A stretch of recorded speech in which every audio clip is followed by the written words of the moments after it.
nessa aula nós iniciamos a última unidade do curso, que trata do tema de radiação em antenas. A gente vai falar basicamente de princípios básicos, ou seja, o tratamento é conceitos básicos da radiação eletromagnética produzida por flutuações de carga, ou seja, correntes que flutuam no tempo.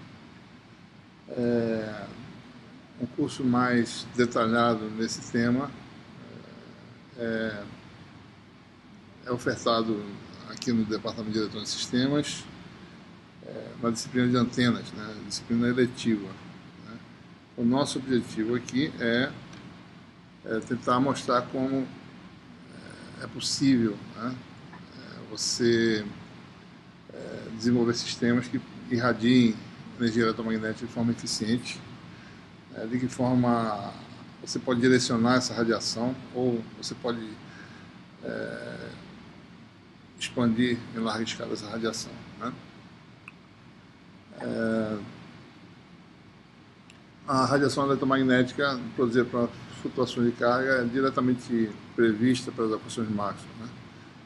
A gente até o momento só considerou equações de Maxwell em regiões livres de fontes, e nós estamos interessados agora em saber, no contexto em que você tem flutuações de carga em uma determinada região,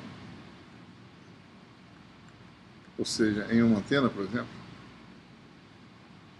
de que forma ou que quantidade de potência eletromagnética pode ser emitida para uma determinada direção do espaço, né? Então a gente quer saber qual é a potência irradiada, qual é a radiação eletromagnética obtida para uma dada quantidade de carga que você controla com o gerador, né? E assim por diante. Nós deixamos para essa última unidade o tratamento de funções potenciais, algo que a gente fez no caso estático. Né? Então, só adiantando, estamos iniciando o tema de radiação em antenas.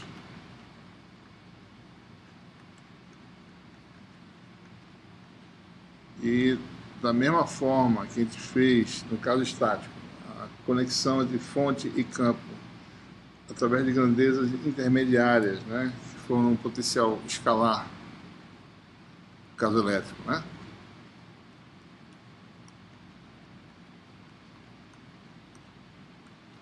E o potencial vetor, no caso magnético. Ou seja, é possível formular o problema resolvendo-se para essas grandezas intermediárias, e a partir dessas grandezas intermediárias, no caso estático, mostrou que você podia obter a grandeza final de interesse, no caso elétrico, o campo elétrico, no caso magnético, o vetor, densidade, fluxo magnético. Então vamos só relembrar rapidamente como é que isso era feito. Né? No caso estático,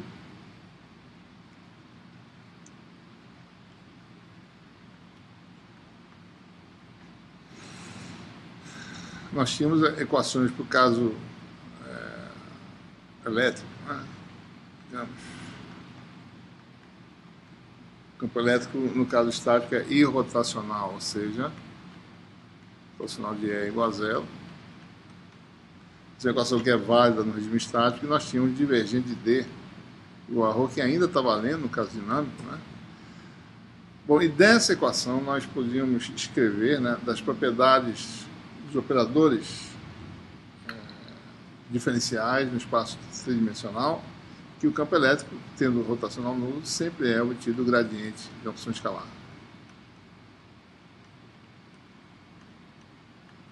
E se você tem um meio linear homogêneo isotrópico, em que D é igual a εE, só é jogar essa equação, essa expressão para E em termos do potencial escalar, jogar nessa equação, você tem então a aplicação divergente do gradiente, o que resulta na equação de Poisson.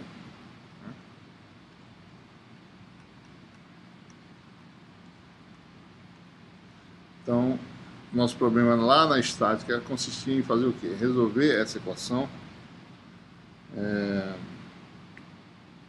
e a partir da solução geral, com as técnicas de solução que nós desenvolvemos, obtenção da grandeza final a partir dessa relação aqui, do campo elétrico, né?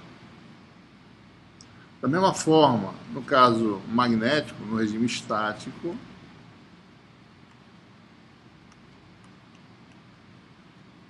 nós temos as equações no regime estático válidas, uma delas válida também no regime dinâmico, que é o divergente de B igual a zero.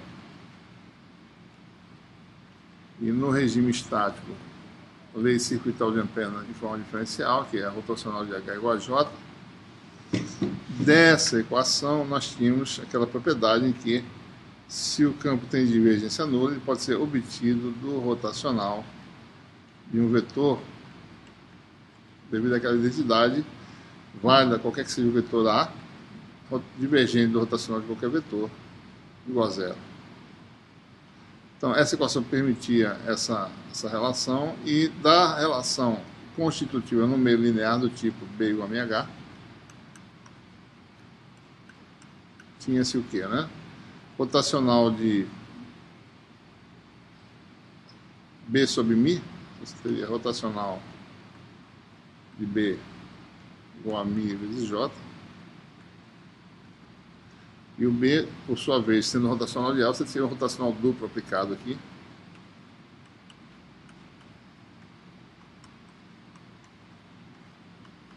igual a μ vezes J, e de uma das identidades vetoriais que a gente frequentemente usa no curso, né, gradiente divergente menos rotacional, menos rotaciano, aliás.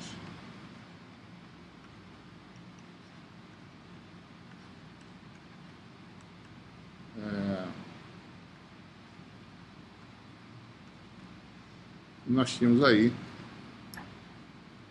nós provamos lá na magnetostática que o potencial vetor, devido à forma dele, tinha divergência zero, né? Apesar do que a gente poderia fazer outro tipo de escolha para o divergente, mas ali na magnetostática, naturalmente, o divergente já dava zero, a gente provou isso. Então a equação resultante para o potencial vetor era Laplaciano de A igual a menos μ vezes J. No caso, então nós temos aí os dois potenciais desacoplados, né? Um para você resolver o problema na magnetostática e o outro para resolver o problema na eletrostática, né? Esse é o escalar menos ρ sobre epsilon. Nós resolvemos essas equações também anteriormente para a distribuição de carga, só lembrando, porque a gente vai usar esses conceitos nessa aula, distribuição de carga, né? Elemento dV' localizado no ponto x', e você quer observar o efeito no ponto x, dentro ou fora da distribuição. Estando essa distribuição, né, você tem uma densidade de carga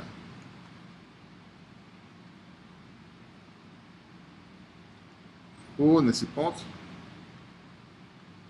Então você pode determinar o potencial resolvendo essa equação de Poisson, mas a solução dessa equação é aquela forma integral clássica, né? Ou seja, na ausência de regiões que impõem condições de contorno para o potencial, a solução é simples, aquela solução que a gente já obteve, é uma forma integral, é o potencial no ponto x,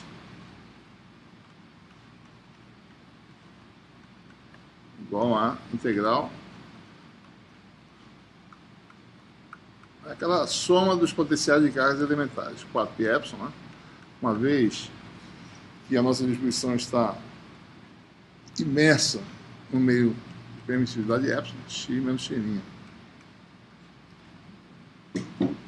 Né? Então, da mesma forma, se você tem uma distribuição de corrente, então essa é a solução da equação de Poisson para uma região aberta, ou seja, uma distribuição de carga numa região aberta, né? Isso aqui simplesmente é o quê? É dq, é a soma dos potenciais de carga dq. dq sobre 4π epsilon, x menos x' é a distância entre o ponto onde está a carga elementar e o ponto de observação. Então é soma escalar de potenciais de cargas elementares, né? Da mesma forma, a solução dessa equação a gente pode resolver aí para um sistema em que você tem uma distribuição de corrente localizamos aí um elemento de volume nessa distribuição, dV', e aí você tem nesse ponto uma corrente J, esse ponto de coordenadas x'.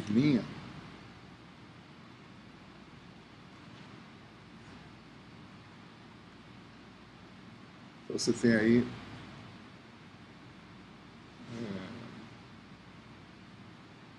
ponto de observação, e nós mostramos também, se equações na redação semelhantes, a gente vai ainda mostrar provavelmente quando chega a esse resultado, mas de forma mais abrangente agora, mas nós mostramos que o potencial vetor tinha uma forma muito parecida com o potencial escalar que a gente está vendo aqui, né? Simplesmente pegar no volume de corrente, né? J, no ponto x', vezes μ, dV', sobre 4π módulo. Então, observe que essas expressões são semelhantes, né? Potencial escalar tem a função módulo inverso, 1 sobre módulo, tem o elemento que produz o efeito, e tem o parâmetro de material elétrico, no outro caso magnético, né? Nós temos uma estrutura muito semelhante aqui, né? Elemento que produz efeito, dV', módulo embaixo, e um parâmetro de material que aparece em cima no caso, né? Obviamente porque existe um embaixo e outro em cima. Então essas soluções são conhecidas, ou seja, para regiões abertas, né? Tudo isso é válido, mas só no regime estático. A questão é, nós temos agora as equações de Maxwell. Obrigatoriamente essas relações não são verdadeiras, por exemplo, o campo não é estático mais, né? Isso aqui não é mais verdadeiro, isso aqui é diferente de zero, né? Então eu não posso mais escrever essa relação. Isso aqui ainda pode ser escrito, a gente vai ver, pode ainda definir dessa forma, né? Então é essa a questão. Nós temos agora, como é que a gente faz no regime dinâmico, né? Por que a gente precisa dessas equações? Porque nós agora vamos trabalhar, certo, com flutuações de carga no espaço, né? Então nós estamos interessados no problema de radiação eletromagnética, ou seja, energia irradiada de uma região em que você tem carga, né? Uma carga que varia com o tempo, né? Isso está associado também a variação de carga no tempo, quer dizer, produção de corrente, ou seja, densidade de corrente. Essas coisas estão interconectadas, né? Divergente de J mais dρ dt igual a zero. Nós queremos saber como essa perturbação, como essa flutuação de carga, que vai variando no tempo, de forma proposital, certo? Ou seja, a gente quer irradiar, né, a informação contida nessas funções, como essa informação se propaga e em que direções, ou em todas as direções, né, no espaço, qual é a natureza dos campos irradiados, de forma que a gente possa depois, em algum lugar remoto, sabendo a natureza dos campos, poder coletá-los de forma eficiente, ou seja, então a gente está falando aqui de antenas, né, essencialmente, certo? A gente tem, por exemplo, uma linha de transmissão, gerador,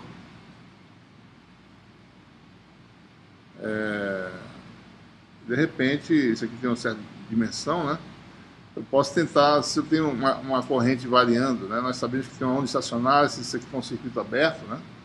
Tem aqui uma onda estacionária, então se tem corrente que varia com o tempo e com o espaço dentro desse circuito, eu posso simplesmente, tendo isso aqui, irradiar essa energia. Eficientemente eu posso aumentar o comprimento efetivo, porque se isso aqui for muito pequeno, essa distância, né? Você tem uma corrente que vai e uma que volta, a soma dá zero, mais ou menos. Mas se eu pegar e separar, certo, esses terminais e separar espacialmente esse efeito de corrente, né, então você tem aí, por exemplo, dessa forma, é como se eu tivesse, né, se isso aqui é muito pequeno, como se eu tivesse algo mais ou menos assim, né? Ou seja, uma região em que a corrente varia com o tempo nesse fio, digamos assim, alimentado por uma linha de transmissão. Então, do ponto de vista mais ou menos esse, uma linha de transmissão é um cabozinho coaxial, praticamente dimensões pequenas, de repente você vem com, abre os terminais e irradia isso aqui, né? Então nós temos uma antena aí. Certo? Eu posso estar, por exemplo, a minha distribuição de carga pode ser, na realidade, um campo, né? Eu posso reirradiar um campo. Tem um guia de onda. Então, olhando lateralmente, o guia de onda retangular, de repente eu aumento a seção transversal desse guia de onda, faço uma corneta piramidal, certo? Então o campo vem aqui, eu tento casar essa estrutura com a estrutura aberta e gerar, e saber de que forma essa energia, tá certo, que eu estou canalizando pelo guia de onda vai ser transmitida, né? A gente pode imaginar esse campo como alimentando essa abertura, como tendo correntes e cargas equivalentes, e daí você pode modelar o problema dessa forma, né? Por exemplo, né? E assim sucessivamente. Você pode ter algo assim, né? Uma antena em anel, certo? E irradiar isso aí. Nós vemos isso na nossa residência, né? Antenas UHF que tem esse tipo de formato em que você irradia. Isso aqui é mais ou menos, parece um dipolo magnético, né? Isso aqui é mais ou menos um dipolo, né, elétrico, né, como se fosse cargas oscilando numa dimensão, digamos assim, né? Existem também situações que você pode fazer com que a sua superfície emissora, onde tem flutuações de carga, tenha mais ou menos a característica planar, né, com determinado desenho que vai produzir uma certa direcionalidade, né, da sua antena. Ou seja, isso aqui é algo alimentado, né, no substrato de elétrico. Você tem um filme condutor, um material condutor, e você alimenta isso com carga e faz essa carga variar com o tempo e no espaço, e isso vai emitir na direção perpendicular, digamos assim, mais eficientemente, provavelmente, na direção perpendicular a placa. Então, essas antenas mais compactas são introduzidas nos telefones celulares, por exemplo, né? Então, você tem várias possibilidades. A grande questão é como fazer uma geometria de forma que você atinja, ou que tipo de geometria pode ser feita de forma que você atinja determinada eficiência de radiação, uma certa direcionalidade, certo? Então, tudo isso tem a ver com o quê, né? Você sempre tem, nas regiões de emissão, carga e corrente, e essas coisas são amarradas pelo princípio da conservação da carga ou pela equação da continuidade, né? Então a gente precisa trabalhar agora com as equações de Maxwell não homogêneas. Então é isso que a gente vai tentar tratar, certo? Muito bem. Então vamos começar a escrever as equações e tentar analisar de que forma a gente pode determinar, né, o efeito produzido por uma flutuação de carga ou de corrente numa região do espaço.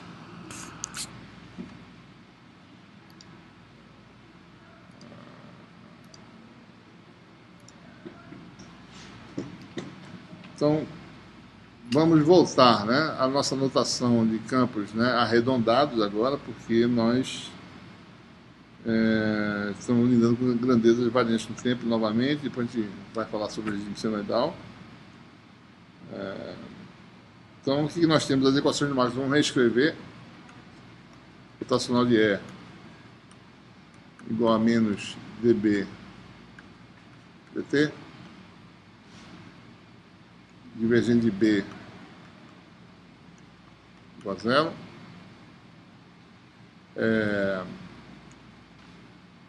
E rotacional de H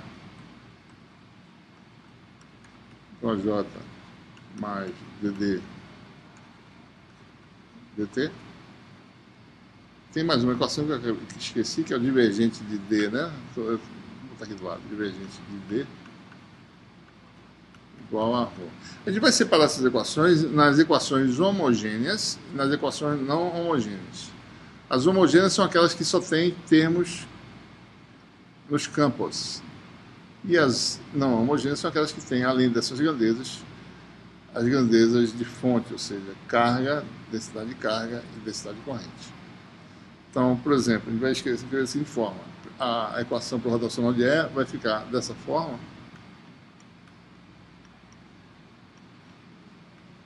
Que é uma equação linear nos campos, né? Operação linear nos campos. segundo menos igual a zero, ou seja, só tem campo aqui, não tem fonte, né? A outra equação homogênea é a equação por divergente de B. Né? Então essas são as equações homogêneas. Né? Vou botar um Hzinho aqui. E as não homogêneas são as equações divergentes de D igual a ρ e rotacional de H menos dd dt igual a J. Né? Então é não homogêneo nesse sentido. Né? Do lado direito das equações diferenciais, que relacionam campos, você tem as grandezas que provocam a não homogeneidade. Né? Não homogêneo. Certo? Então, dessa equação homogênea, eu posso novamente redefinir uma função potencial, aliás, introduzir uma função potencial, porque o campo tem divergência zero, então eu posso automaticamente dizer que B é do tipo rotacional de um vetor A, variante no tempo, está meio arredondado, né? A notação do capítulo 11 vai ser assim, quando tiver campo variante no tempo. Certo? E eu posso então jogar isso nessa equação. Então tem um rotacional de E mais ddt do rotacional de A. Você tem rotacional de E mais ddt rotacional de A igual a zero, ou trocando a ordem, né? Você tem rotacional da soma, né?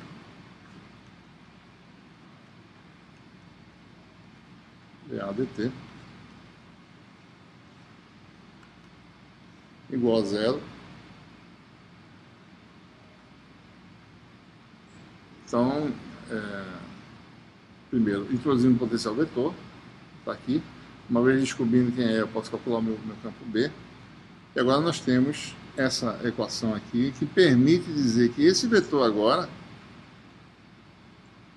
uma vez que o rotacional desse vetor composto aqui é zero, quer dizer que esse vetor é o gradiente da função potencial, e para ficar condizente com o que a gente fez anteriormente, vou chamar isso de menos o gradiente. Né? Então, E mais dA dt menos gradiente da função potencial. Vou mudar a letra para dizer que é a função variante no tempo agora, porque antes a função, a gente usava a função φ, né? Vamos usar a função psi, só para dizer que isso aqui é o próprio φ, mas quando varia no tempo. Né? Então, o campo elétrico vai ser, então, agora um pouco diferente do que era no caso estático. Né? Tem a adição desse termo agora, menos dA dt. Né?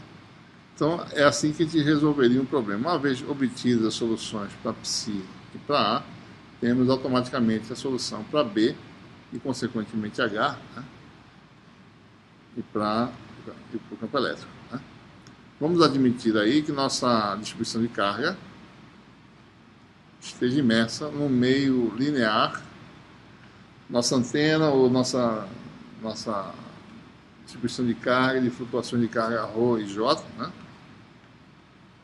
Esteja no meio linear homogeneizado, ou seja, permissividade epsilon e permeabilidade μ. Nós sabemos que isso a linearidade, como eu falei lá no capítulo 7, né? Linearidade entre grandezas D e E, né? Desse tipo, e B e H, rigorosamente só existe no vácuo. Né? Por quê? Porque nós falamos sobre um conceito chamado dispersão. Dispersão tem conexão com dissipação nos materiais. Né? As coisas são interconectadas. Havendo perdas, absorção eletromagnética, devido às linhas de absorção dos materiais, das moléculas, sempre vai haver defasamento, tá certo? E vai haver a velocidade dependente da frequência. Ou seja, o epsilon, eu não posso dizer que D está em fase, né, com o campo elétrico. Então, a função temporal D nunca vai ser um múltiplo do campo elétrico. Sempre vai ter um deslocamento no tempo dessas funções. Se você estiver muito longe da absorção, então isso é mais ou menos independente, né? Ou seja, independente da rapidez com que os campos variam. Ou seja, isso nesse regime, que é um regime assim idealizado, né? Na região sem perdas, região em que você não tem dispersão nenhuma, aí eu posso dizer que no regime temporal, o D, epsilon E e o B igual a mh. A gente vai fazer isso, certo? Em geral, a gente está falando de antenas, né? Nossa distribuição de carga está no vácuo, mas eu quero só deixar esses parâmetros aqui, porque pelo menos a gente sabe como são modificadas as expressões se você tiver uma imersão um pouco diferente dada pelo meio epsilon mi. Então, nesse contexto, epsilon e mi não dependem da frequência, né? Nesse contexto atual, no regime temporal. Se epsilon e mi dependerem da frequência, isso vai ser uma relação entre fasores, como a gente sabe, vai se transformar para cada comando de frequência. Isso vai ser verdade, mas por enquanto, no regime temporal, como admitir isso? Né? Dependem da frequência, ou seja, dependem da faixa espectral em que os campos estão. Então, por isso eu posso escrever essas relações no regime temporal. Certo? Se eu não puder, eu tenho que fazer uma análise fasorial, aí eu posso escrever uma relação linear em que epsilon e mi são números complexos. Né? Então, epsilon e mi independem da frequência, são números reais por enquanto. Né? No vácuo, epsilon 0 e mi 0 são os parâmetros. A velocidade de fase, como nós sabemos, é 1 sobre raiz de mi epsilon. Né? No meio. Essa velocidade não depende da variação, da rapidez da variação dos campos, nem das flutuações de carga. Essa é a hipótese fundamental. Então, vamos olhar, então, uma vez introduzidos os potenciais, vamos ver quais são as equações diferenciais para os potenciais. Nós sabemos as equações diferenciais no caso estático, mas no caso dinâmico a gente tem que descobrir agora, com base nas equações agora, as equações não homogêneas já foram utilizadas e vai agora usar as equações homogêneas, substituir os campos E e B pelos respectivos potenciais e ver as equações resultantes. Né? Muito bem.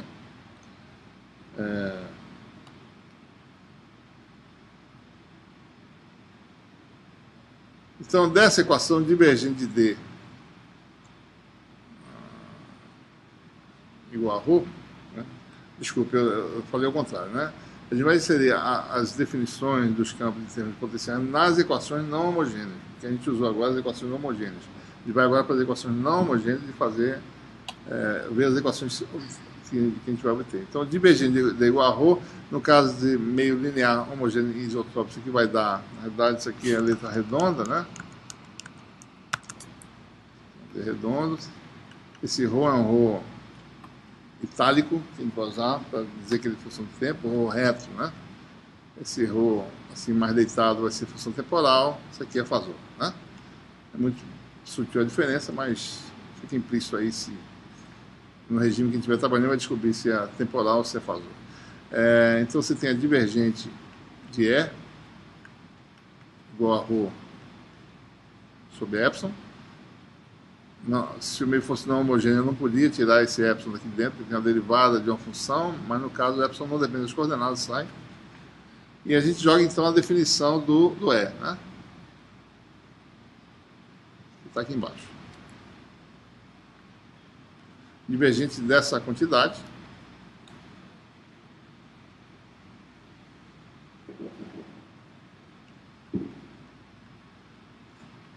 Menos gradiente de psi.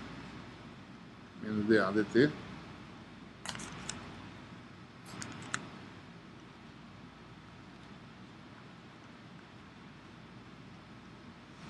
Igual a ρ sobre epsilon. Se eu aplicar agora divergente de gradiente da Laplaciano, esse menos vai para o segundo menos, você resulta uma equação, primeira equação diferencial, Laplaciano de psi, mais, esse menos vem para cá, ddt do divergente de A,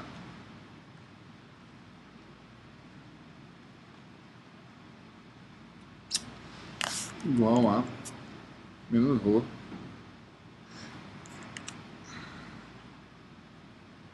sobre epsilon. Então nós temos uma equação diferencial que acopla as duas grandezas potenciais. Né?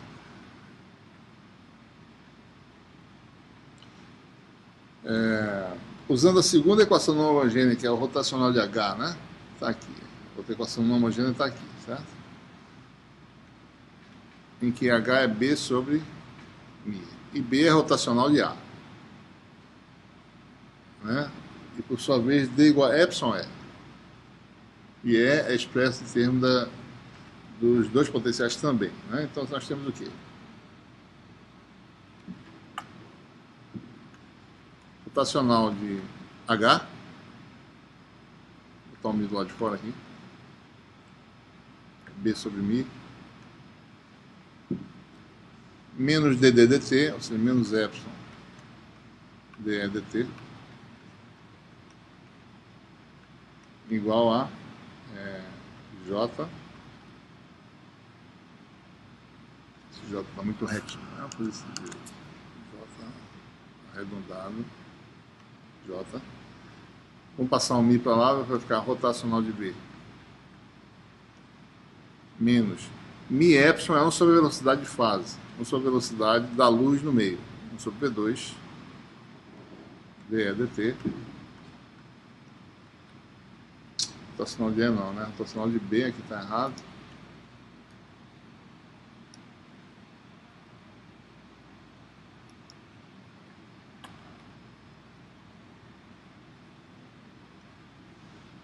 Igual a μ vezes J. E aí a gente joga agora a segunda relação, que é B igual a rotacional de A. Fica o quê? Rotacional do rotacional de A.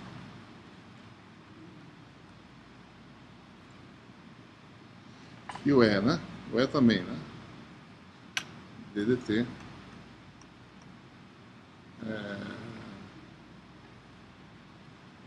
Que é menos gradiente de psi, menos dA dt.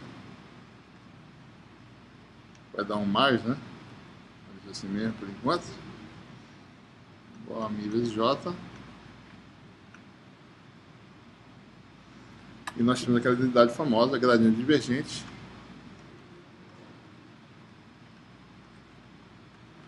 Menos laplaciano.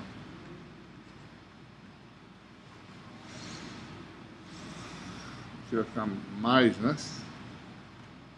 1 sobre P2, gradiente de psi dt.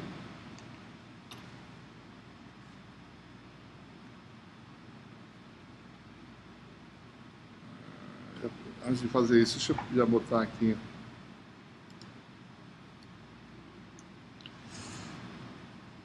essa segunda derivada, d2a dt2, né? Nós temos aqui d2a dt2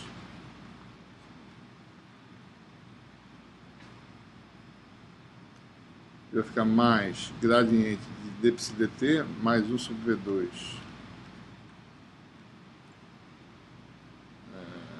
gradiente de d psi dt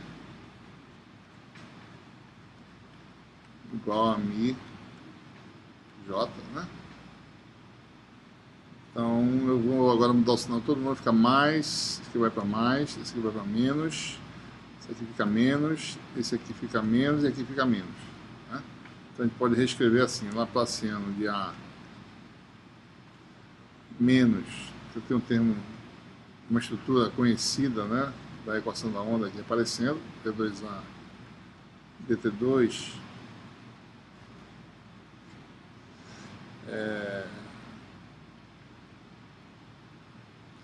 depois tem o gradiente do divergente e aqui nós temos 1 sobre 2 gradiente de d psi dt. Então pode combinar os dois, mais, né, mais aliás, né, tomar cuidado, aqui com menos todo mundo, fica menos a soma desses termos.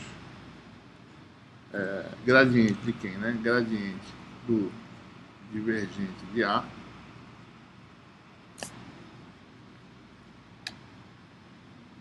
menos, e o menos daqui, menos, fica mais 1 sobre D2 d psi dt, derivado do potencial elétrico é mais eletrostático, né? Potencial elétrico, potencial escalar, potencial vetor, que a gente vai chamar agora, ficou menos aqui também, né? Menos μ vezes J.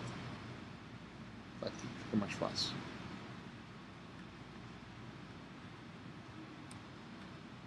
Então nós temos aqui um termo conhecido, né? E outro termo adicional nessa equação. O problema dessas equações é esse, né? Nós temos duas equações diferenciais. A primeira foi essa. Nossas incógnitas são o potencial escalar e o potencial vetor. Só que as equações estão acopladas, né? Essa é uma equação diferencial acoplada, duas incógnitas, e tem mais uma equação acoplada aqui embaixo, que é uma outra equação diferencial, né? Uma estrutura conhecida, mas um termo mais ou menos novo, que a gente não tem muita familiaridade, né? Certo?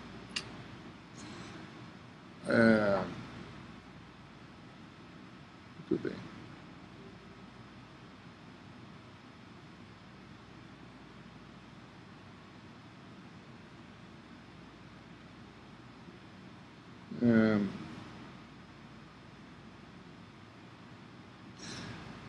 A questão, só fazendo uma análise de similaridade entre o que foi feito anteriormente, né? Antes, no caso do estado, nós tínhamos essa propriedade que o divergente de A é igual a zero, né? Agora, a gente tem uma liberdade de escolha para o divergente de A, né? A é algo que eu introduzi, né? Ele foi inventado por nós agora aqui, certo? Por nós não, por quem formulou essa teoria, mas a gente está reproduzindo isso. Ou seja, A foi inventado, né, para você obter a grandeza final que eu vi. Por isso que essas grandezas são chamadas de grandezas potenciais, né? Elas são intermediárias. Então, eu sei quem é um rotacional de A. Eu falei que eu fosse B, né? Eu não sei quem é o divergente. Eu não especifiquei o divergente, né? E nós sabemos pelo termo de Helmholtz que um campo vai ser completamente especificado se eu conhecer o rotacional e o divergente.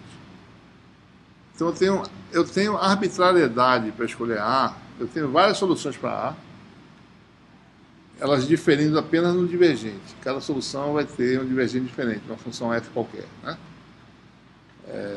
Que você escolhe arbitrariamente essa função. A gente escolhe de forma que nossas equações fiquem mais simples. Por exemplo, uma possível escolha para o divergente de A é uma escolha bem simples. Divergente de A igual a zero, né? Eu posso fazer uma escolha, se eu quiser, divergente de A igual a zero. Essa escolha é possível.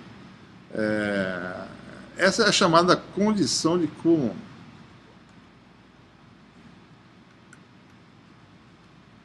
Por quê, né?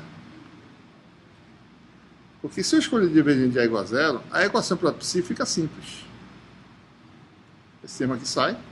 Eu tenho uma função, uma equação para psi do tipo menos ρ sobre epsilon. Nós sabemos que a solução dessa equação dá o potencial no ponto x no tempo t. Lembrando que as grandezas são agora variantes do tempo. Nós temos a solução dessa equação já. Seria algo do tipo d' ρ de x' t sobre 4π epsilon módulo de x menos x'. Eu não sei a solução para A porque eu teria que trabalhar a equação, né? Essa equação aqui. Se eu jogar divergente de A igual a zero, eu tenho que saber quem é, pegar a solução para psi, fazer a derivada e resolver essa outra equação diferencial, tá? Mas pelo menos para psi eu sei resolver, né? Bom, essa é uma possibilidade. Ela pode ser usada para me resolver o campo eletromagnético no espaço. Não tem problema nenhum. Isso é uma solução que pode ser obtida por potencial escalar, e daí eu jogo na equação e obtenho potencial vetor. Só tem um problema nessa solução, que ela não dá um sentido físico para a solução, né? Essa solução aqui, apesar de ser uma solução matematicamente possível de utilização, mas ela não tem significado físico em termos de propagação eletromagnética, né?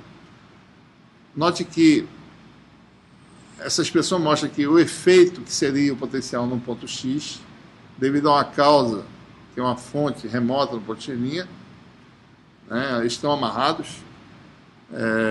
Mas isso mostra o seguinte: se eu tenho um evento ocorrendo no tempo t, o valor da grandeza é medido no mesmo tempo. Então isso não leva em conta o fato de uma perturbação estar a certa distância do efeito, distância entre as duas coisas R, né, módulo de x menos x',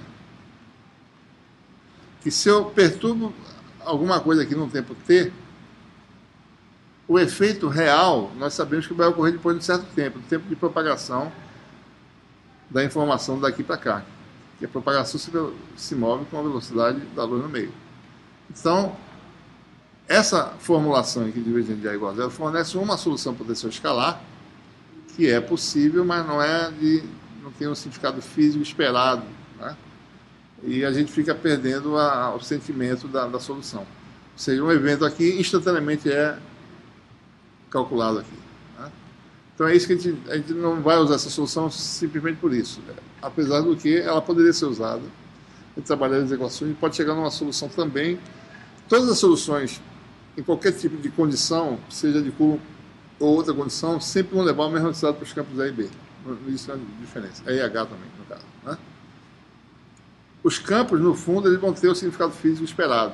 Os campos se propagam com velocidade no espaço, como a gente já falou anteriormente. As funções oscilares podem ou não ter significado físico. Com essa escolha, as funções não terão significado físico. Então, a condição de Coulomb, porque é como se o potencial fosse o potencial coulombiano original, né? Instantâneo, tá certo? Uma perturbação do tempo t provoca um efeito no mesmo tempo. Então, a gente não vai usar essa condição para expressar os potenciais. Tá? O que ele vai fazer é usar a condição que desacopla as equações diferenciais por potenciais, chamada condição de Lorentz.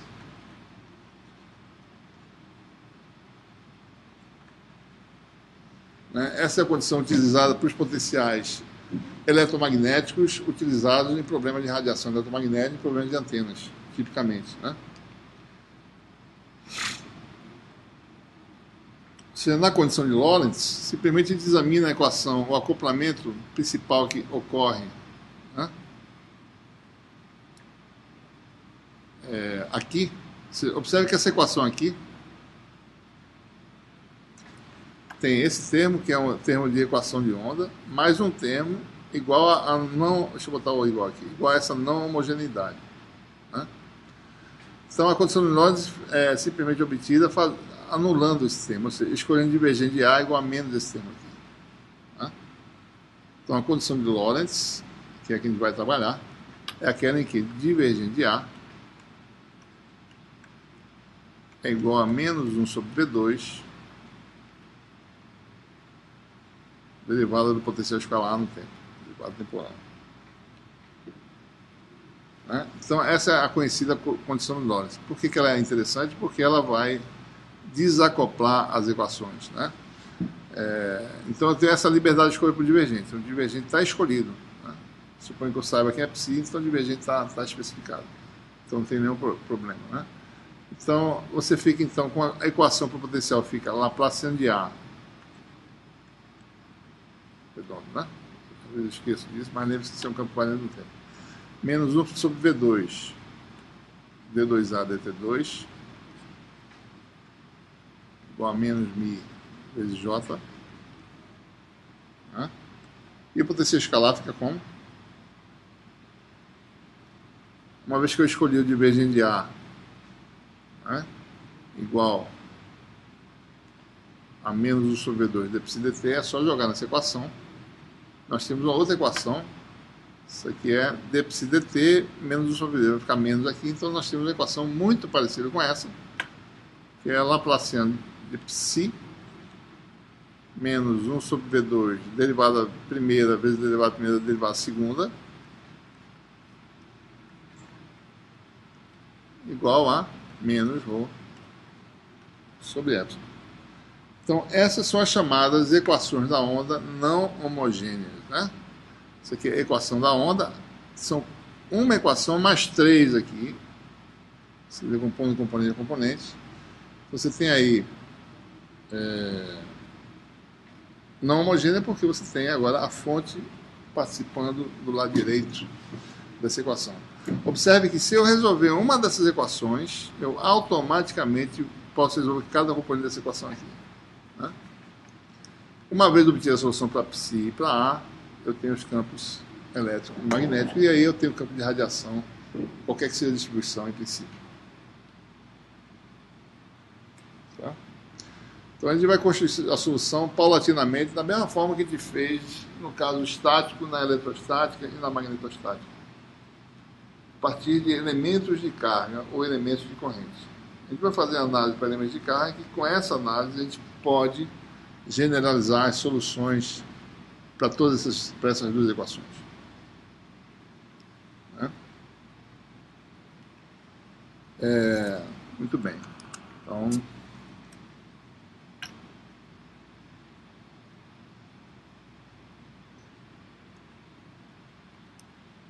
Então vamos lá, solução.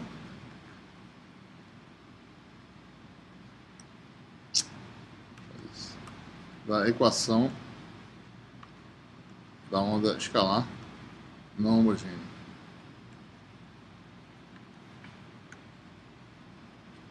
Não escalar. Escalar não homogênea.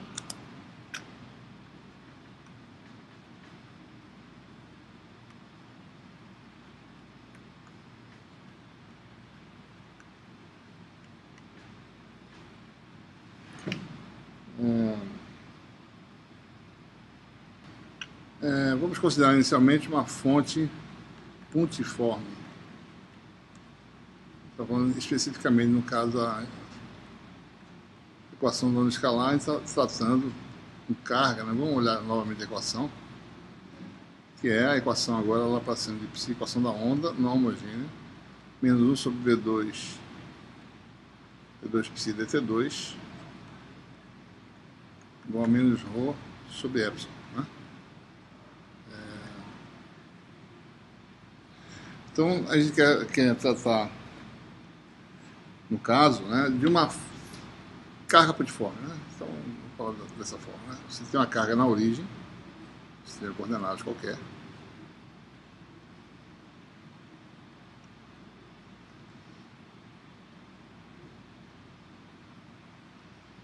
Uma carga Q, né?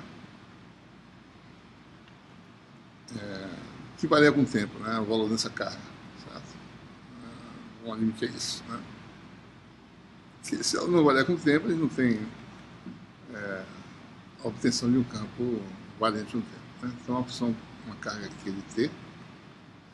O que quer dizer uma carga localizada na origem? Quer dizer que eu associo a essa carga uma densidade de carga ρ, digamos que isso aqui é a distância de um ponto à origem.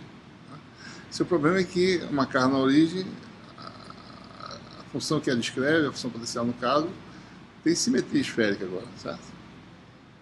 Então, as coisas devem depender só dessa distância. Né? Então, observe que uma carga na origem, ela pode ser descrita por uma função ρ, mas não precisa saber os detalhes dessa função. Precisa saber o seguinte, uma função, uma carga localizada tem uma função que só varia com R, se eu quisesse descrever, uma função ρ de RT, com as seguintes propriedades. Né? Essa função vale 0, fora da origem, ou seja, a densidade é extremamente acentuada na origem. Então, saiu da origem, rapidamente a densidade cai para 0, ou seja, eu posso imaginar que essa queda ocorra de forma a mais brusca possível, ou seja, a gente está falando da função delta de Dirac. Não vamos usar a função delta de Dirac, mas só a função delta pode escrever esse tipo de situação. Né? Na verdade, a gente está falando aqui de uma função densidade, né? Muito localizado, ou seja, algo assim que varie abruptamente numa distância, num raiozinho epsilon, com epsilon tendendo a 0. Né? Não importa, né? Importa que a carga contida nessa região é sempre a carga aqui. Ou seja, então ela tem essa propriedade, saiu da origem igual a 0, né? E não precisa especificar, mas o que importa, talvez devo tirar esse parênteses, né? Essa função tem essa propriedade aqui, então 2 pontos aí, talvez.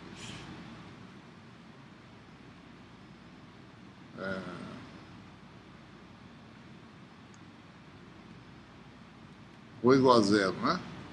São as propriedades, são Rho igual a 0, CR mais igual a 0, e a integral em qualquer volume que eu circunde a minha carga, qualquer volume de integração que circunde a minha carga, inclusive o volume de raio epsilon tendendo a 0. Então a integral de ρ dv igual a quê? Né? Em qualquer superfície de raio R maior que 0. Né? R não nulo, você tem a carga envolvida sendo o quê? Se o seu volume de integração está fora, dá 0. Ou seja, essa é a densidade. Para esse tipo de função pontual que a gente quer saber a solução para o potencial escalar. Né? Então essa função ρ tem essa propriedade. Se eu fizer R diferente de 0, isso aqui dá 0. Então a solução para essa função vai ser algo do tipo, para R maior que 0, a equação da onda se torna a equação simples, Laplaciano de psi, menos 1 sobre V2, D2 psi dt2, igual a 0. Né? Nós sabemos, importante, né, saber que essa função, devido ao jeito da fonte, que é um ponto de carga na origem, essa função só depende de R, né, que é a distância, e do tempo.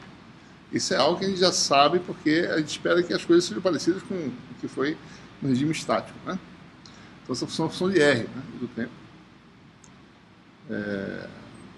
Então a gente pode mexer no Laplaciano e olhar como é que ele...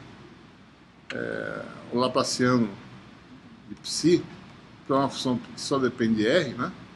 Vamos esquecer por enquanto a variável tempo. Isso aqui vai dar 1 sobre R2. DDR. R2 d psi dr. Então a parte espacial dessa equação teria essa estrutura aqui, né? Antes de prosseguir, seria interessante observar uma outra forma de expressar esse operador, né? Vamos expandir isso aqui, essa derivada, né? Isso aqui dá 1 sobre R2 DDR. Vamos fazer, aliás, DDR. Vamos fazer a derivada desse produto, né? Vai dar derivada de R2 dá 2R d psi dr mais R2 derivada segunda, né?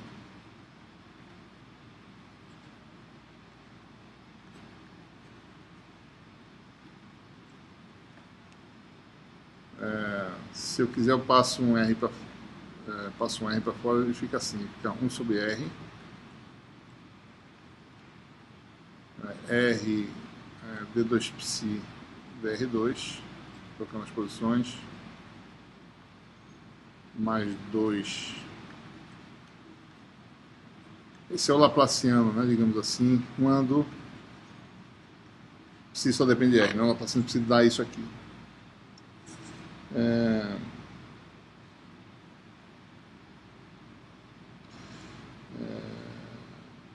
Vamos considerar agora, só para a gente mostrar a motivação do que a gente vai fazer, é muito baseado nessa outra forma de expressar o Laplaciano. Essa operação, 1 sobre R, derivada segunda, e R precisa dar o mesmo resultado. Se eu fizer isso aqui, eu tenho 1 sobre R DDR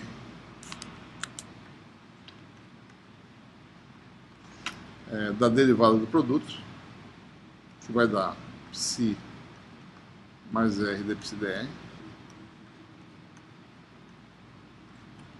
Se eu fizer novamente derivada, isso aqui vai dar 1 sobre R. Aí aparece derivada segunda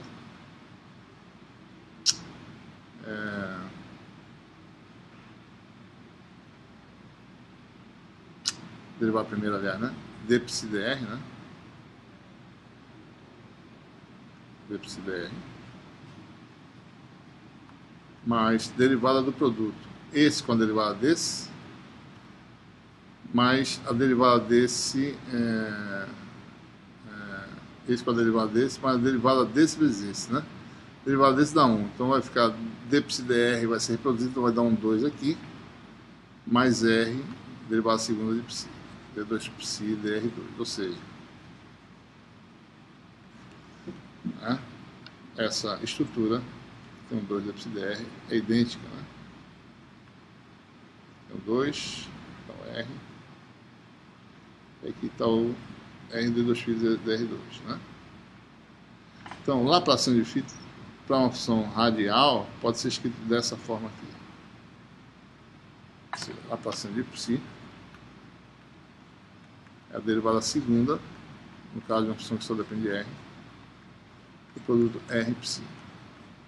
Então, a equação da onda, no caso, né, de uma fonte pontual, a equação da onda não homogênea, mas fora da origem, é uma equação homogênea. Daria o quê, né? 1 sobre R ddr, d2dr2, né? R psi menos 1 sobre V2 psi, derivada segunda, no caso, no tempo, igual a zero. E isso nos motiva a definir aqui uma nova função, a função R psi. Vou chamar disso de uma nova função. Vou chamar isso aqui R psi como sendo uma função do tipo f, como se vale algum tempo também, f de duas variáveis, né? R e t. E com isso, eu tenho psi, né? Psi igual a 1 sobre R, f de RT. Né? Então nós temos o que, né? Se eu jogar isso nessa equação, então tem derivada segunda de F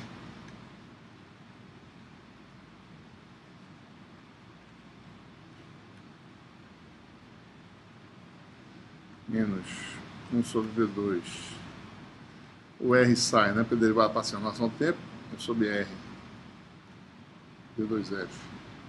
Esse aqui é derivada parcial, né? Só lembrando, esse aqui eu estou fazendo total, mas está errado, né? A gente estava falando parcial por causa das variáveis espaciais, mas tem uma outra variável que é a variável temporal e eu não devia usar. A gente está falando de todas essas derivadas, a derivada em relação a R é parcial, né? Então, só para a gente não fazer as coisas erradas aqui, certo? D2F dr2, D2F dt2 igual a zero. E aí você tem esse 1 sobre R, né? Está fora da origem, né? Cancela. Então você tem o resultado da função f. A função f, nós temos a equação do tipo derivada segunda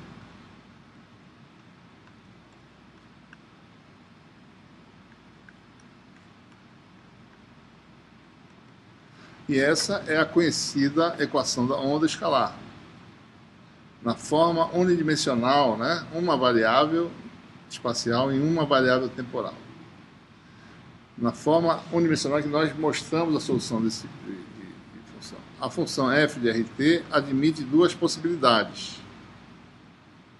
F mais menos, uma delas com argumento do tipo t menos R sobre V, a mais, e a menos ft mais R sobre V.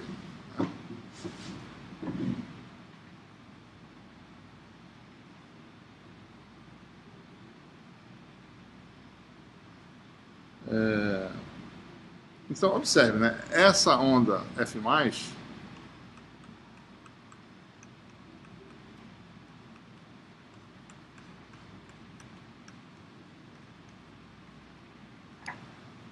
ela vai se manter constante, ou seja, se esse argumento aqui se manter constante, sob que condições, né? Se isso aqui é um constante, t menos R sobre V é constante, Se eu derivo em relação ao tempo, vai ficar 1 menos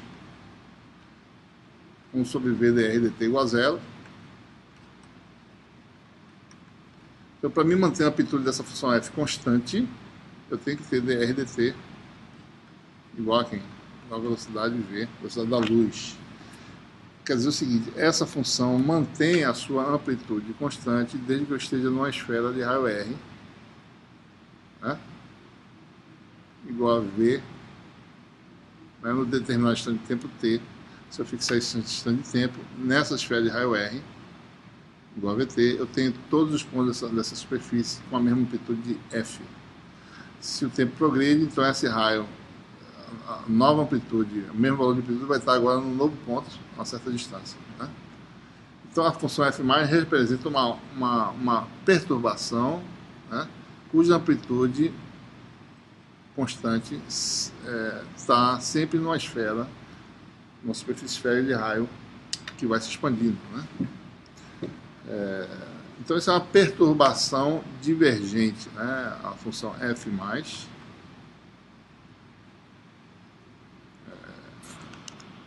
que é do tipo, né, f de t menos r sobre v.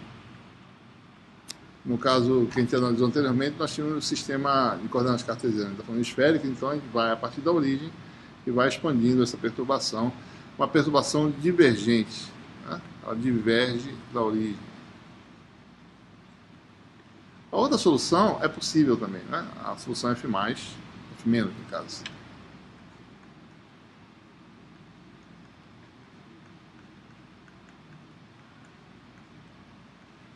Essa é uma perturbação para me manter constante, né? T mais R sobre V igual a K. Eu faço de novo aquela derivada, eu tenho então dr dt igual a menos V. Então nós temos aí, para me manter, se eu estou em um determinado ponto do espaço, em que f é constante, eu tenho que me mover para a origem com a velocidade v, de forma que eu mantenha a mesma amplitude, né?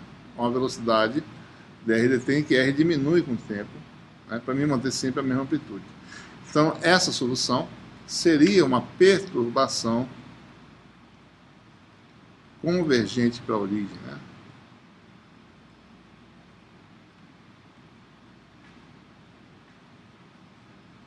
Certo? Essas soluções são fisicamente realizáveis em geral, mas a perturbação convergente ela tem que ter uma causa em algum lugar, né? Essa causa não existe no nosso problema. Eu tenho que ter alguma coisa longe, uma onda esférica, por exemplo, uma lente, né? O que a lente faz? Se eu venho com um feixe de luz produzido por uma fonte em algum lugar, eu posso convergir esse feixe. Se você for ver, você tem mais ou menos ondas esféricas aqui para um ponto, mais ou menos para um ponto. Então você tem aí, né, essas frentes de ondas esféricas convergindo para um ponto. Então você pode ter essa situação.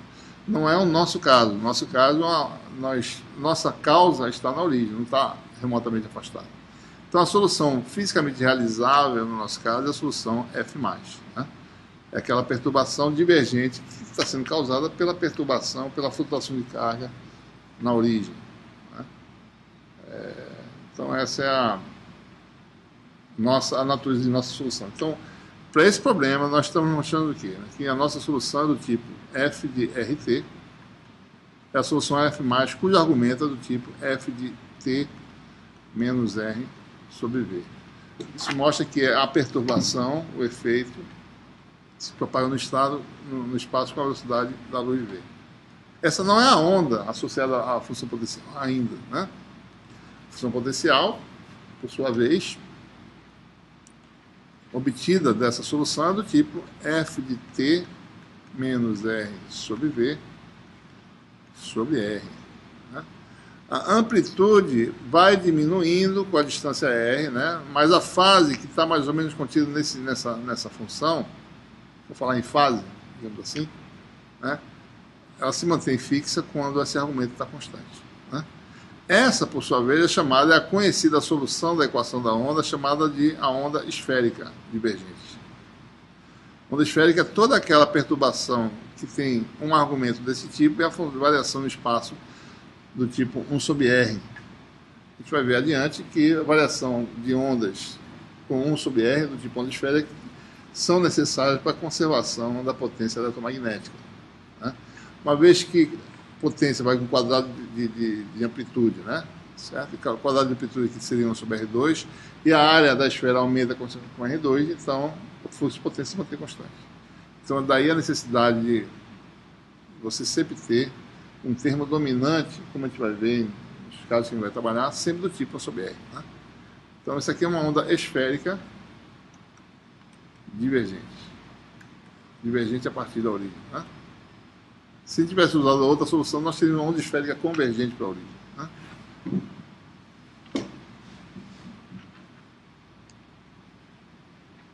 A pergunta é, quem é a função f? A gente não sabe. No caso, por exemplo, que a gente analisou em problemas anteriores, em que problemas de propagação eletromagnética em regiões livres de fontes, a amplitude nunca era conhecida, né? A amplitude dos campos. Agora a gente vai ter que saber que é essa amplitude, uma vez que nós temos a fonte produzindo os campos. É isso que a gente precisa fazer agora. Tá? Então, vamos olhar agora para a equação lá, original, né? A equação da onda é essa, né? Voltando para cá, eu agora tenho a solução dela, tem a forma de F. Essa é a equação da onda.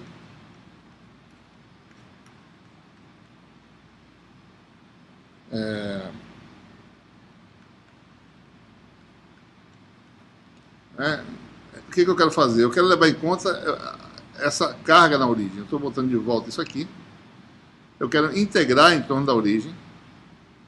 Vou fazer uma integração. Deixa eu aumentar um pouco. Então aqui está a nossa carga na origem. Eu vou pegar uma esfera de raio R em torno da origem e vou integrar essa equação nesse volume. Certo? Então eu vou integrar ambos os membros dessa equação. Do lado direito, quando eu fizer a integração, eu vou obter a carga dentro do volume. A pergunta é o que acontece do lado esquerdo. Uma vez que eu sei a forma de psi. Então vamos botar agora variáveis linha aqui, porque vai ser variáveis de integração. Vou sendo linha. Aqui não tem nenhum problema. E aqui rho de x linha, né? Rho de r linha, etc. Né? E vamos integrar ambos os membros. Eu tenho o quê? Integral na região R' menor ou igual a R, ou seja, no volume esférico dessa função, dv' laplaciano, né? Laplaciano de psi de R'T, no caso, né? Menos 1 sobre V2, V2 psi dt2, igual menos 1 sobre epsilon, integral na região R' menor ou igual a R, da função ρ, que eu não preciso nem saber quem é. Né? dv'. O que eu sei é que essa integral dá a carga. Né? Quem são esses parâmetros aí? Né? dv' é o elemento de integração em esféricas. R' ao quadrado dr', e o elemento de ângulo sólido d ômega', que nós conhecemos do capítulo do processo do Mag 1, é a parte angular do elemento de volume esférico, sendo θ', dθ' definir. Né? Lembrando, a integral do ângulo sólido numa superfície fechada, integral de d ômega', né? É a integral de 0 a π cosseno de θ dθ, integral de 0 a 2π de dφ'. Isso dá o quê? Né? 2 vezes 2π, dá 4π. O espaço subtende um ângulo sólido de 4π esteroradianos. Né? Isso a gente já sabe já. Certo? Então, voltando à nossa equação. Né? Então, nós temos aí integração dessa região, dessa termo ali, vai dar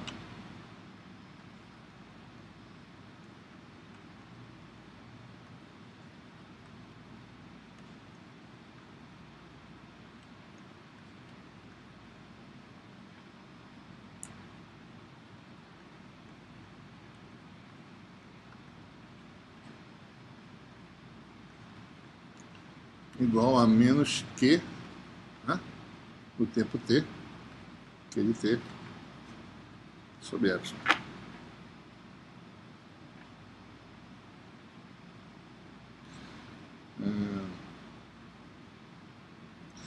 Bom, o que a gente quer fazer é isso. A gente quer agora ir para a origem. A gente quer fazer esse R tão pequeno quanto se possa. Eu posso fazer, então, o limite de quando R tende a zero dessa integral. E o limite do segundo membro, que não depende mais de R, eu já integrei, né? Quando R tende a zero. Tende a zero dessa quantidade aqui. Vai dar o mesmo valor, né? Não vai ter nenhuma diferença. Como a carga é bem localizada, né? A integral de volume é igual a menos Q, mesmo para o limite, pelo volume praticamente nulo, né? Vai dar isso aí. Então vamos analisar o limite dessas quantidades, tá? Né? Vamos analisar primeiro isso aqui, tá? Né? O que vai dar isso aqui? Vamos calcular termo a termo. Primeiro esse, depois a gente vê o que dá isso aqui. Então vamos esquecer do sinal. Então limite de quando R tende a zero dessa quantidade de... Vou tirar o V2 aqui também, vai ser D2 psi dt2, que é D2 dt2. Na verdade, vamos botar já o dv', né? Vai dar R' ao quadrado dr', né? Como isso aqui é esferosimétrico, precisa integral no só dá 4π já, né? Não vai precisar se preocupar. Precisa se preocupar só com a parte radial de 0 a R, R' ao quadrado dr', a integral no só deu 4π.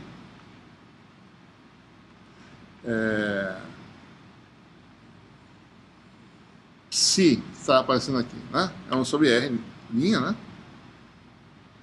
Derivada segunda do tempo da função f, né? Vai dar d2f dt2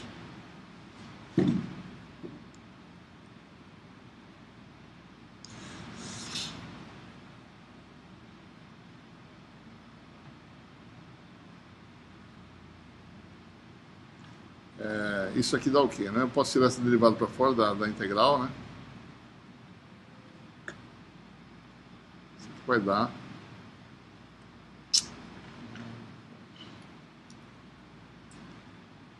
dar d2 dt2. Esse R' aqui já cancela, né? É limite quando R tende a zero.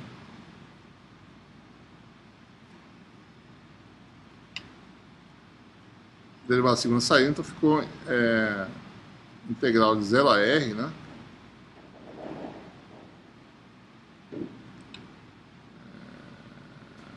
R' f R' de t menos R' sobre V dr', né?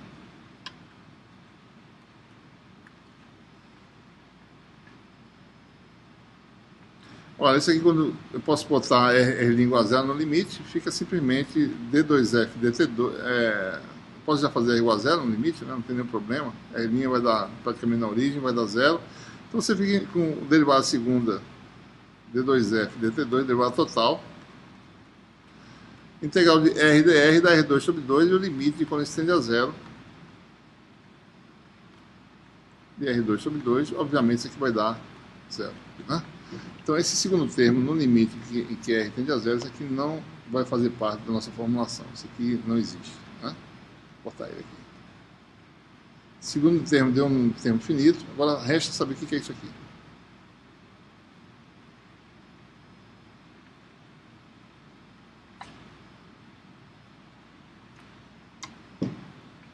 Então a integral que a gente precisa agora analisar é essa, né? O que é a integral de volume do Laplaciano de psi, né? Lembre-se, Laplaciano de psi é quem? É divergente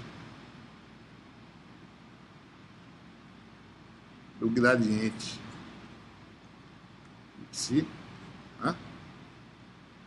Então nós temos aí integral de volume na região R' menor do que R, depois a gente faz o limite, mas vamos fazer essa integral de dv' divergente do vetor gradiente de psi, que antigamente isso nada mais era que menos do campo elétrico, né? Agora não, gradiente linha aqui no caso, certo? Teorema de Gauss, né? Integral do divergente é o fluxo para fora da superfície de raio R' igual a R, né? Você tem uma esfera, então, de raio R, circundando a origem. Então, eu calculo integral na superfície de volume até essa superfície, então eu tenho aí, pelo teorema de Gauss, o fluxo desse vetor aqui. Esse vetor vai ter o elemento de área, né? ds', que no caso é chamado de ds mesmo, que é R2, que é o raio R, né? d ômega linha, que é a variável de integração, a R, que é para o exterior, a R' porque as variáveis angulares são variáveis, quer dizer, tornam a R' variável. Então isso aqui vai dar ds escalar, né? Tem que botar linha na realidade, porque o R' é variável, né? Apesar do módulo não ser. Escalar esse vetor gradiente de psi,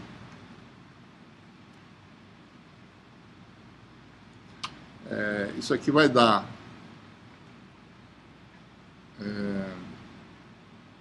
observe que isso aqui não depende, isso aqui dá a R, né? D psi dr, né? E com esse AR aqui vai dar 1, né? A redinha escalar não. Isso aqui é derivada primeira, então isso aqui vai dar 4π, né? Que é integral só na variável angular agora, R2, que é o raio dessa esfera, d psi dr. Tá?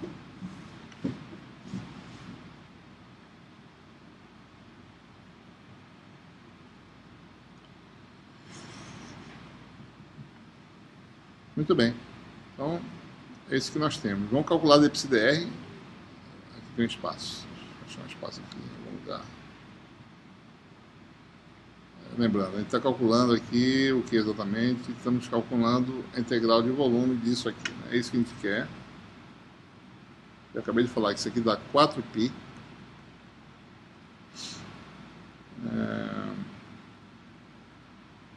R2. Depois eu vou calcular o limite, né? Então essa integral dá 4π R2 d psi dr. Vamos calcular isso aí, certo? E depois de calcular isso, a gente calcula o limite finalmente. 4π R2 d psi dr. Então vou calcular isso para cá. Eu vou apagar tudo, depois a gente retoma. Vocês podem retroceder o vídeo e ver exatamente, né, como recuperar essas fórmulas aí.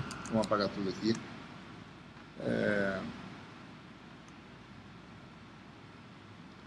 Então o que nós temos, né? Integral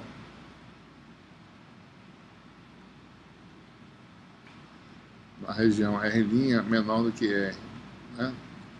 Isso que a gente acabou de mostrar. dv' laplaciano de psi é igual a 1 sobre R2 d psi dr.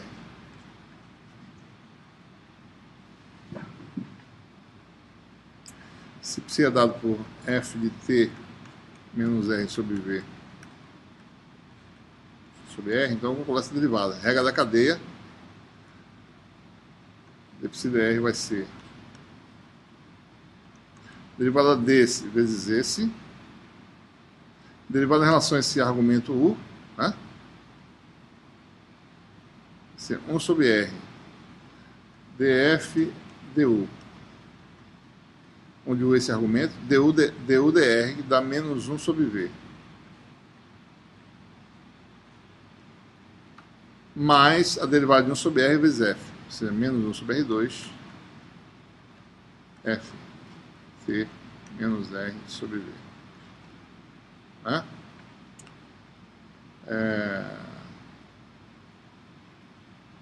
Então, isso aqui não...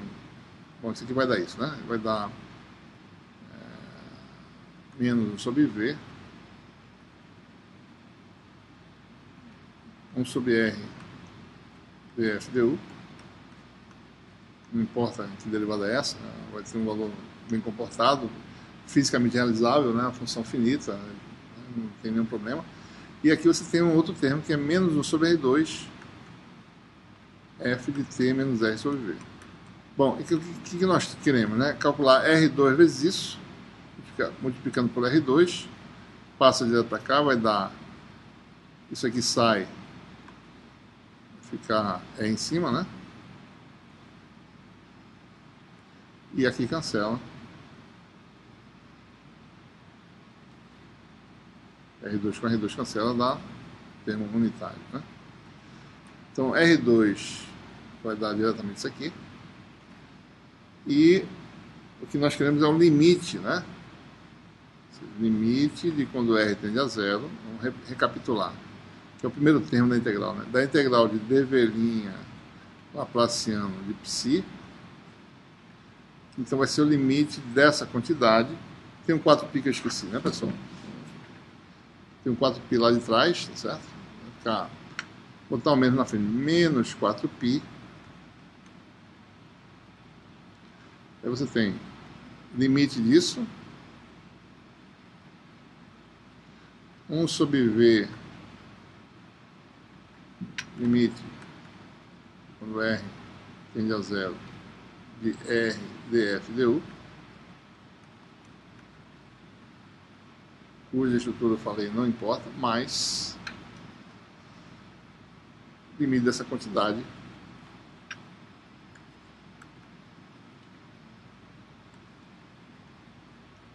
da função f de t menos r sobre v. Então isso essencialmente é o limite do Laplaciano, né, da integral do Laplaciano, vai dar isso. Ora, esse limite aqui vai para zero porque r vai para zero, primeiro termo, né?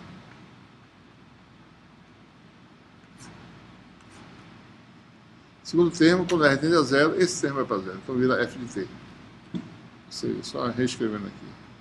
Limite de quando r tende a zero,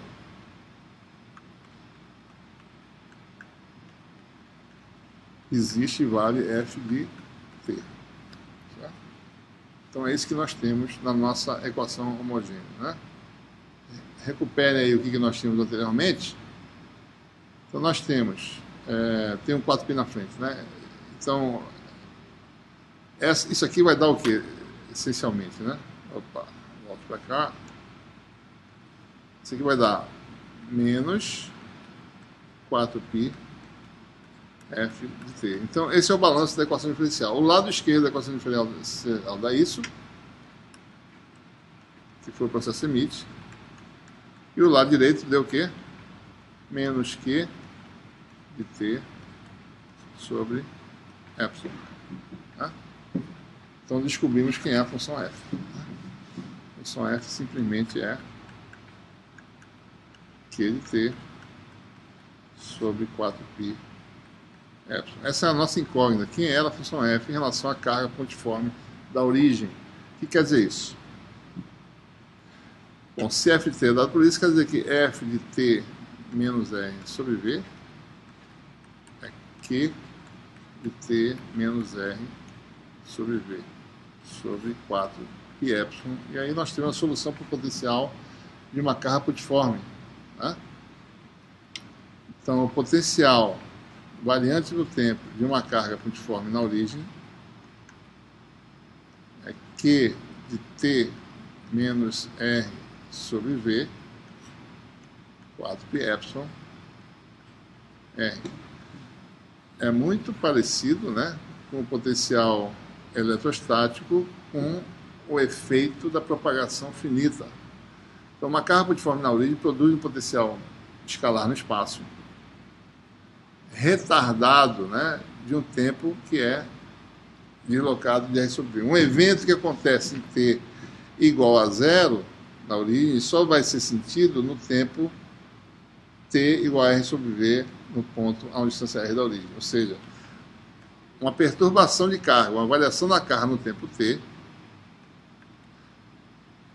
nesse ponto a distância r, só vai ser percebida depois de chamar de t1, no tempo t1 mais r sobre v. Você precisa desse tempo, né? T1 mais r sobre v até o tempo de chegar a perturbação aqui, para você sentir o efeito. Ou seja, é por isso que essas soluções são soluções chamadas de potenciais retardados. Eles têm significado físico. Lembre-se que no gauge de Coulomb, ou melhor, na condição de Coulomb, a gente obteve aquela solução instantânea, né, para o potencial. Obter a solução instantânea poderia ser utilizada, né, o potencial vetorial seria diferente, mas essa solução ela tem um significado físico, né, diretamente relacionado ao fato de uma perturbação eletromagnética se propagar no espaço com a velocidade da luz. Então, essa é a essência, né, dessa formulação. Ou seja, achar a solução para uma carga puntiforme. Né? Então, esse é o resultado. Tá? Muito bem. Então, sabendo isso, a gente já está pronto para saber para qualquer distribuição de carga e resolver a equação diferencial não homogênea, qualquer que seja a distribuição. Lembre-se que a gente está resolvendo na condição que a nossa carga está imersa numa região ilimitada. Ou seja, não existem condições de contorno que vão atrapalhar a nossa formulação. Então, a solução integral é simples. Né? Então, é nessas condições. A gente sempre está resolvendo esse problema. É claro que se você introduzir abertura, né, superfícies, as coisas ficam mais complicadas. Né? Então, vamos lá. A solução agora geral.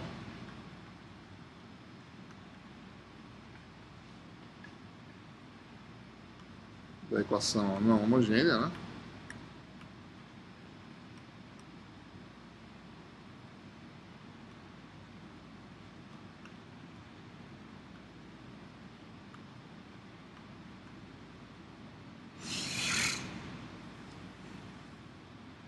Para cargas de corrente distribuída. Ou seja, a gente quer resolver aquelas duas equações agora, em geral.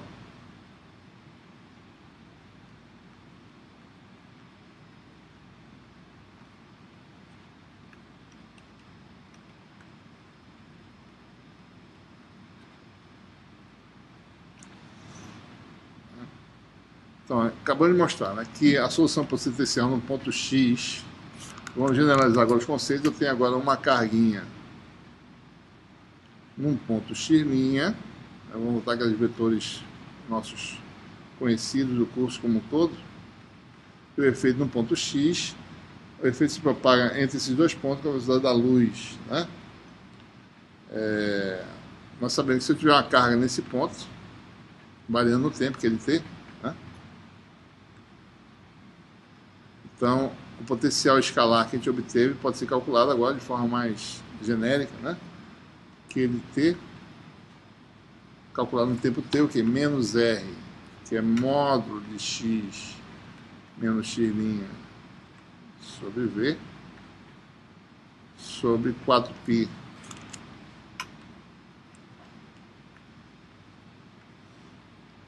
Está pensando aqui. 4π epsilon, né? R, que é X menos X'. Bom, isso é uma carga puntiforme. E se você tiver um conjunto de cargas formando um conjunto de cargas discretas, ou mais especificamente uma distribuição de carga, né? É isso que a gente quer saber. Né? A solução da equação não homogênea, que você tem a carga num elemento de volume no ponto X', e o efeito produzido num ponto X,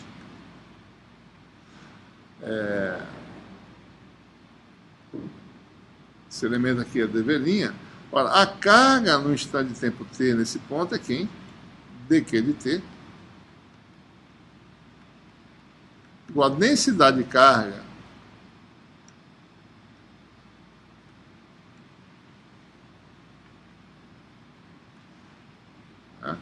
densidade de carga aqui é ρ de x' t, um evento no instante de tempo t, né?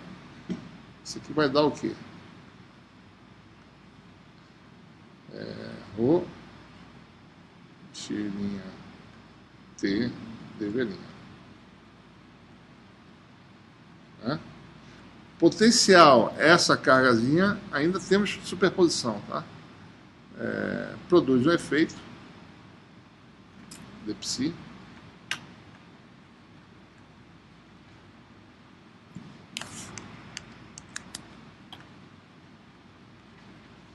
agora, né? Igual aqui em dq, né?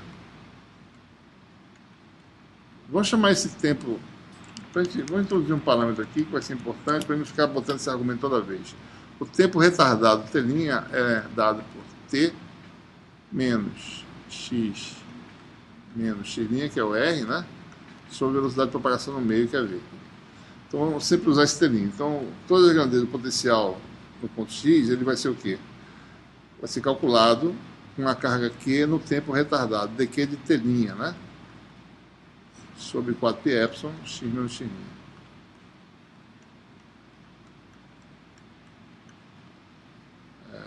Então nós temos aí, em termos da densidade, né? dψ vai ser igual a dv', rho de x', t', t' é o tempo retardado, 4πε, módulo de x menos x'. Né? E aí você tem a solução agora da equação da onda, né? Que é agora a equação da onda, a gente está resolvendo essencialmente a equação da onda escalar, né? Não homogênea, construindo por superposição. Né? Então a solução vai ser psi de xt, a soma desses potenciais,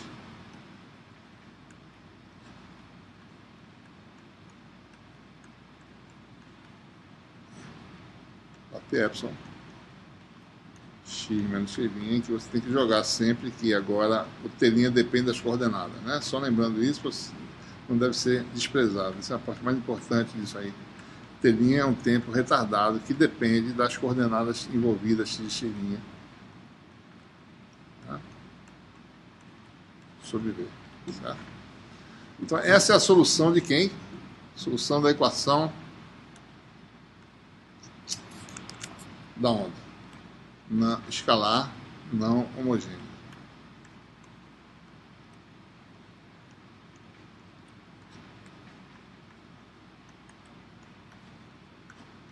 No meio ilimitado, a solução da equação da onda não homogênea é essa integral, muito parecida com o caso estático, só que agora a gente sabe que as perturbações demoram algum tempo para chegar no outro ponto do espaço, né? Muito bem. E a equação vetorial potencial vetor, como é que fica, né? Então, potencial vetor, a equação é semelhante, mesma estrutura, né? Ou seja, a estrutura da equação para o potencial vetor é algo assim, né? Laplaciano de A menos 1 sobre V2 D2A, redondinho, né? DT2 igual a menos mi J, né? Então é Laplaciano de A menos 1 sobre V2 D2 DT2 de A igual a menos mi vezes J. Qual a solução dessa equação? A gente faz o quê? A gente... Sabe, esse quadro está pequeno.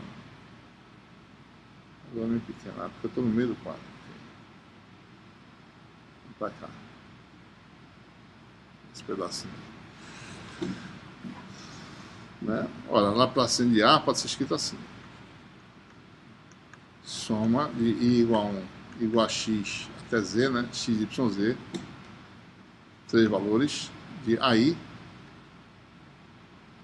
Porque isso aqui é a x, a y, z, Laplaciano escalar da função escalar AI. Né?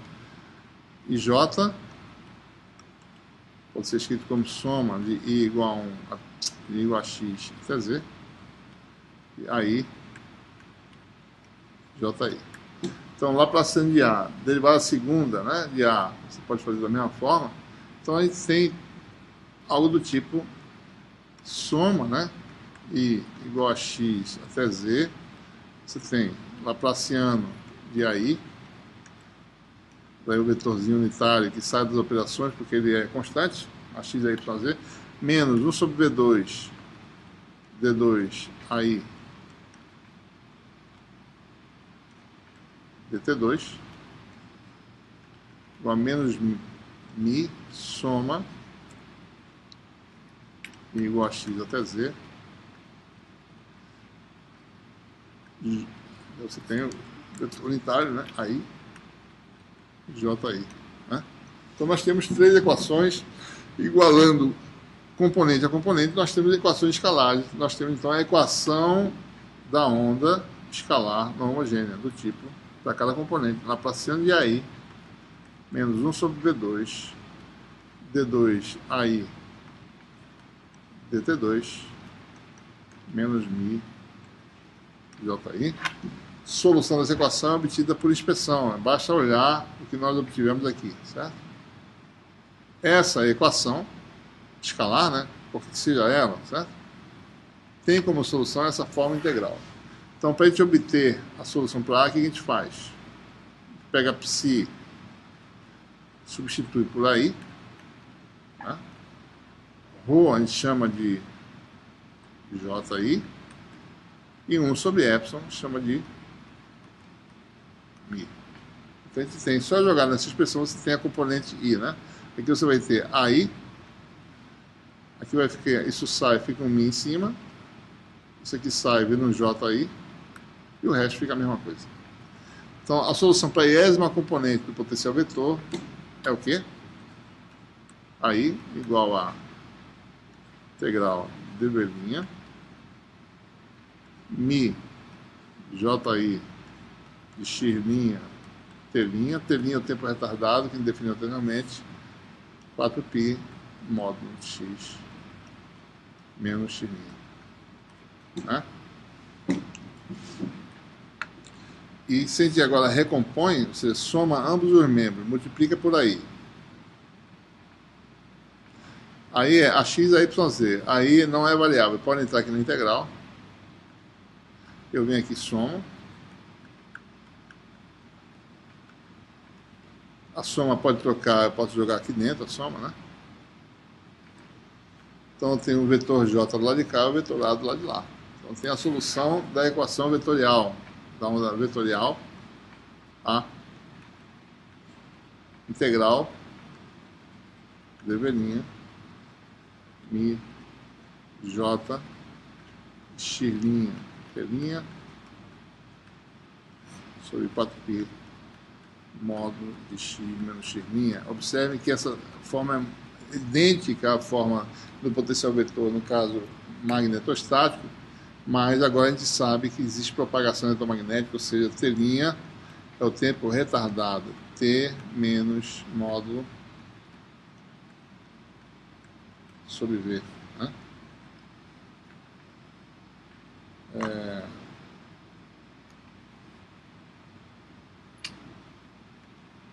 Então essas são soluções para os potenciais, né? E uma vez obtidas essas soluções para algumas configurações de carga e corrente, nós podemos obter os campos. Observe que na realidade basta calcular o potencial vetor, por exemplo, né? Principalmente no regime fasorial, quando a gente vai ver alguns exemplos depois, não precisa usar, a gente vai mostrar alguns exemplos em que a gente calcula os dois potenciais, só para mostrar para vocês que as coisas realmente funcionam adequadamente, mas observem que uma vez calculado o potencial vetor de uma dada distribuição de corrente, você descobre essa distribuição de corrente, se quiser, né? Então, descoberto o potencial vetor, o que nós fazemos, né?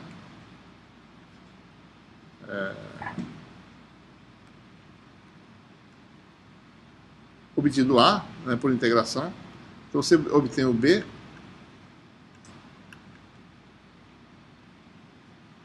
equacional de A, e eu posso obter, né, conhecida a condição inicial, o campo elétrico, né?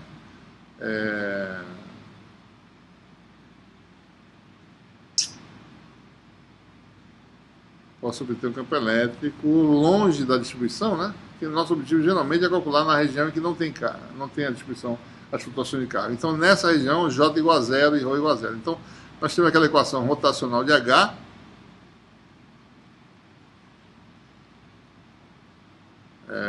igual a J, que vai ser zero na região de interesse. Você quer calcular o campo mais dd dt, mais epsilon dE dt.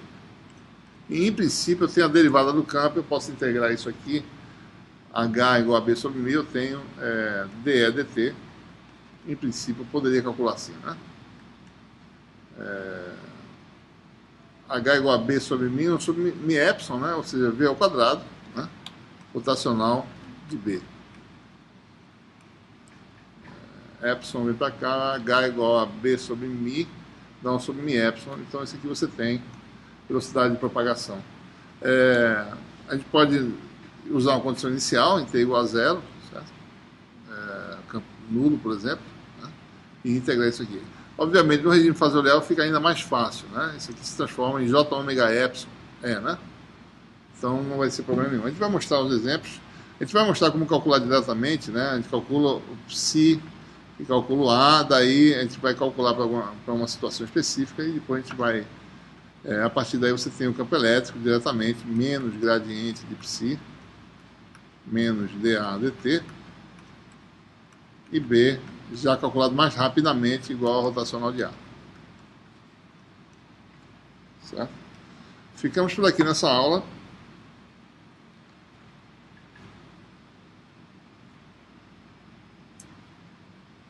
E na aula seguinte a gente vai agora explorar essa formulação para calcular os campos de radiação de algumas configurações de antena de interesse prático.